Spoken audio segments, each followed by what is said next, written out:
You are now listening to the Yeshua community. Sometimes what surprises us most is not the miraculous, but the historical.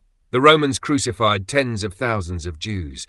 They crucified them in large numbers, row after row, as mass punishment and as a brutal method to crush rebellion. Most of these people disappear completely into the darkness of history. Not one name, not one story, not a single detail about who they were or what they believed.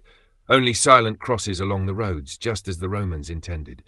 In the midst of this world of anonymous suffering stands a strange contrast. Yeshua of Nazareth. One single man, one of the crucified, yet the only one whose story has been preserved in full. We know his name, his family, his words, his disciples, his death, and the mysterious aftermath. He steps out from among the countless unknown victims as the only crucified Jew with a biographical narrative surrounding him. Historically, this is almost incomprehensible. What makes this crucifixion different? Not the method, not the brutality, not the Roman motives. All of that was the same for tens of thousands. The difference is that around this one crucified man, a movement emerged that refused to let him disappear into silence. Yeshua had disciples who loved him, people who carried his words forward, interpreters who found meaning in his death. It was the culture of memory that survived, not the execution itself. This tells us something important.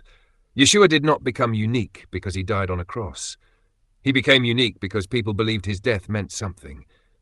In a world where crucified people were treated like refuse, his followers found a story, an identity, and a vision of hope precisely in that defeat.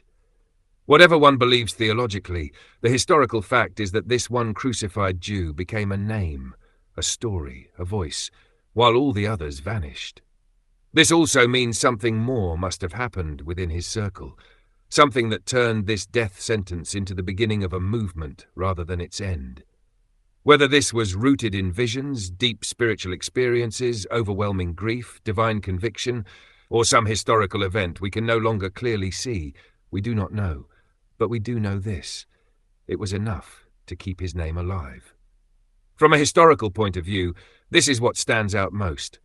Yeshua is the only crucified Jew whose life, death, and aftermath were remembered and transmitted across generations. Not because the Romans intended it, but because people close to him believed this life was worth preserving. Thus, an anonymous political execution became one of the most influential stories in human history. Thank you for listening to this reflection. May peace be upon you.